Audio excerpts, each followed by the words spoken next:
అందరికీ నమస్కారం. నేను మీ నాగబాబుని.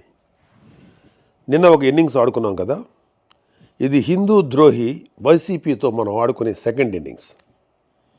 మనం చిన్నప్పుడు మంత్రాలకు చింతకాయలు రాలుతాయి అనే కథలు వినేవాళ్ళం. కొందరు సిద్ధులు నీళ్లలోంచి నూనె తీశారని, దాంతో దీపాలు వెలిగించారనంటే ఒకప్పుడు నేను అస్సలు నమ్మేవాడే కాదు. కానీ మన జగన్ బాబా అనుకో పాలు వెన్న లేకుండా నెయ్యి తీశాక అవన్నీ నమ్మక తప్పట్లేదు. అసలు నేతిలో నెయ్యి లేకపోవడం ఏంట్రా అని జుట్టు పీక్కుంటున్నారు కదా. చూద్దామండి. ఒకళ్ళని చాలా మంచి హెల్దీ, హైజీనిక్ అండ్ ఆర్గానిక్ భోజనం వండి పెడతాను అని చెప్పి ఇంటికి పిలిచి అందుకు చాలా డబ్బు కూడా తీసుకొని మార్కెట్లో చీప్గా దొరికే నకిలీ బియ్యం, కెమికల్స్ నిండిపోయిన సరుకులు, ప్రమాదకరమైన ఎసెన్స్తో ఉన్న పచ్చళ్ళు లాంటివి వేసి భోజనం పెట్టి, ఏదో ఒకటి భోజనం అయితే పెట్టాను కదా, భోజనం పెట్టకుండా మోసం చేశానా అని దబాయిస్తే అలాంటి వాడిని మీరు ఏమంటారు? నేనైతే వైఎస్ఆర్సీపీ నాయకుడు అంటాను. ఇంకా కరెక్ట్గా చెప్పాలి అంటే వైఎస్ఆర్సీపీ హయాంలో టీటీడీ చైర్మన్ అంటాను. ఎందుకంటే వైఎస్ఆర్సీపీ హయాంలో టీటీడీ చేసిన పని ఇదే. చుక్క పాలు కానీ బొట్టు వెన్న కానీ లేని ప్రమాదకరమైన కెమికల్స్తో ఫేక్ గీని 60 లక్షల కేజీలకు పైగా స్వామివారి డబ్బుతో కొని ప్రసాదం తయారు చేసి భక్తులకు పంచిపెట్టారు. ఎంత పాపం, ఎంత ద్రోహం ఇది. ప్రభుత్వ సొమ్ముతో ఎలాగో వైఎస్ఆర్సీపీ అవినీతి చేసింది. స్వామివారి టీటీడీని అయినా కొంచెం నీతిగా నడిపి ఉండొచ్చు కదా, ముఖ్యంగా ప్రసాదం లాంటి విషయాల్లో. ఇదేదో సాక్షి లాంటి పేపర్లోనో ఛానల్లోనో వచ్చిన న్యూస్ కాదు. సుప్రీంకోర్టు ఆర్డర్స్తో నియమించబడ్డ స్పెషల్ ఇన్వెస్టిగేషన్ టీం సిట్ 1.5 సంవత్సరం పాటు దేశం మొత్తం తిరిగి జల్లెడ పట్టి కనుక్కున్న విషయం. పాలు వెన్న ఏమాత్రం లేకుండా పూర్తిగా కెమికల్స్తో, రకరకాల ఆయిల్స్తో, చెత్త ఎసెన్స్లతో తయారైనటువంటి నెయ్యిని స్వామివారి ప్రసాదమైన తిరుమల లడ్డూకి వాడారు. దైవభక్తి, పాపభీతి ఏమాత్రం లేని వాళ్ళే ఇలాంటి దారుణాలు చేయగలరు.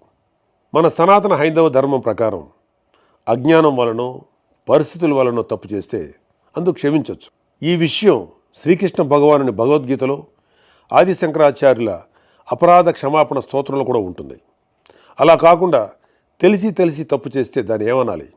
అది కూడా దేవదేవుడిగా కోట్లాది మంది భావించే శ్రీ వెంకటేశ్వర స్వామి విషయంలో చేస్తే అందుకు పాపం అనే మాట కూడా చాలా చిన్నది.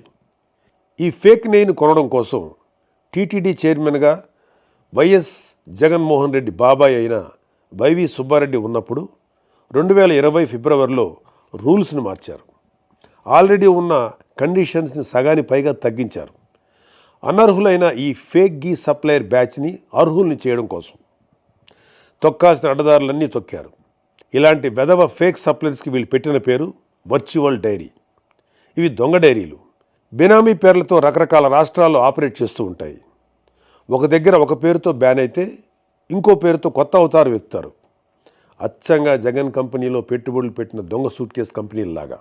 ఇవి పాలు వెన్న ప్రొక్యూర్ చేస్తామని అబద్ధాలు చెప్పి కమిషన్లు ఇచ్చి కాంట్రాక్ట్ సంపాదించి కెమికల్స్తో చేసిన ఫేక్ గీని సప్లై చేస్తాయి.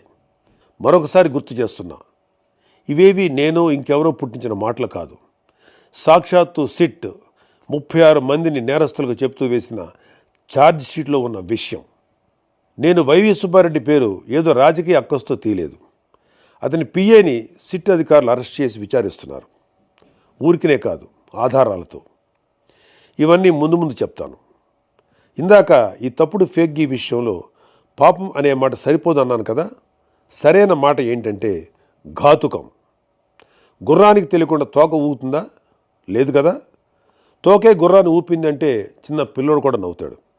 అలానే 24/7 వైవి సుబ్బారెడ్డి దగ్గర ఉండే తన ప్రైవేట్ పిఏ అప్పన్న ఆయనకు తెలియకుండానే టీటీడీకి ఆ ఫేక్ గీ సప్లై చేసే వాళ్ళను దేశం మొత్తం తిరిగి కేజీ ఫేక్ గీకి 25 రూపాయల చొప్పున కోట్ల రూపాయలు వసూలు చేస్తుంటే వైవి సుబ్బారెడ్డి గారికి తెలియకుండానే ఉందంటే నువ్వు అబద్ధమైనా చెప్పు ఉండాలి, లేదా పిచ్చోడమైనా అయి ఉండాలి. మనందరికీ తెలిసి సుబ్బారెడ్డి మానసిక స్థితి 2020 నుంచి ఇప్పటి వరకు బాగానే ఉంది. స్వచ్ఛమైన నెయ్యి, పోనీ చాలా వరకు సహజమైన నెయ్యి సప్లై చేసి ఎవరూ కూడా కేజీకి ఇంత డబ్బు అని చైర్మన్ ప్రైవేట్ పిఏకి కోట్లు కమిషన్ ఇస్తాడా? ఒక ప్రైవేట్ పిఏ అయిన అప్పన్నని జైల్లో పెట్టిన సిట్ 36 మందిని నేరస్తులుగా ఛార్జ్షీట్లో పెట్టిన సిట్, మొత్తం 250 కోట్ల రూపాయల స్కామ్ జరిగిందని చెప్పిన సిట్ ఎందుకు అప్పటి చైర్మన్ వైవి సుబ్బారెడ్డి పేరును ఛార్జ్షీట్లో పెట్టలేదు, అసలు జైల్లో ఇంకా ఎందుకు పెట్టలేదు అని రోజు జనాలు అడుగుతున్నారు. ఒక ఎమ్మెల్సీగా నన్ను ప్రభుత్వ వేదికల్లో అడగమంటున్నారు. అడుగుతాను, మీ దగ్గర రివర్స్ టైం మిషన్ ఉందా? వైఎస్ఆర్సీపీ వాళ్ళ దగ్గర, ముఖ్యంగా టీటీడీ చైర్మన్గా చేసిన వాళ్ళ దగ్గర ఉంది. అది ఎలా? ఆశ్చర్యపోతున్నారా? సాధారణంగా కాలం గడిచే కొద్దీ వస్తువుల ధరలు పెరుగుతూ పోతాయి కదా, కానీ వైఎస్ఆర్సీపీ హయాంలో టీటీడీలో మాత్రం ధరలు తగ్గుతూ పోయాయి. మరీ ముఖ్యంగా నెయ్యి ధర 2020లో 600 రూపాయల నుంచి 423కి తగ్గింది. 2022లో 400 నుంచి 319కి తగ్గింది. మనందరం ఇళ్లలో నెయ్యి అంతో ఇంతో వాడేవాళ్ళమేగా. స్వచ్ఛమైన ఆవు నెయ్యి కేజీ ఎక్కడైనా 423కి లేదా 319కి దొరకటం మీరు ఎక్కడైనా చూసారా?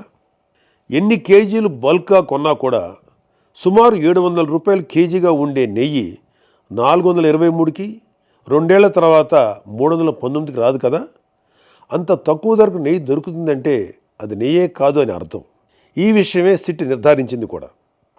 అసలు అది నెయ్యే కానప్పుడు కల్తీ జరిగిందని ఎలా అంటారు అనే మేధావులు కూడా వైసీపీలో ఉన్నారులేండి. అది వేరే విషయం. ఒక సాధారణ భక్తుడు నన్ను అడగమన్నది ఏంటంటే, అసలు వీళ్ళను తక్కువ ధరకు కొనమని చెప్పింది ఎవరు? పూజలు చేసే అర్చకులా? కాదు. కానుకలు ఇచ్చే భక్తులా? కాదు. మరి ఇంకెవరి మేలు కోసం ఈ నెయ్యి ప్రొక్యూర్మెంట్ ధరలు ఇంతలా తగ్గిస్తూ పోయారు? వాళ్ళ జేబులు నిండడం కోసం పనికిమాలిన ఫేక్ గీని కమిషన్లు తీసుకొని ఎక్కువ కొనడం కోసం చేసిన పని. అడుగడుగునా ఇలాంటి దారుణాలు నెయ్యి విషయంలో చేస్తూ పోయి ఇప్పుడు ఏం కాలేదు కదా అని తిరిగి దబాయిస్తున్నారు. ఉల్టా చౌర్ కొత్వాల్కో డాంటే అనే సామెత ఇలాంటి వాళ్ళని చూసే పుట్టింది. ఒకసారి జరిగితే పొరపాటు, రెండోసారి జరిగితే యాదృచ్ఛికం, మూడోసారి కూడా జరిగితే కావాలని చేస్తున్నారు అని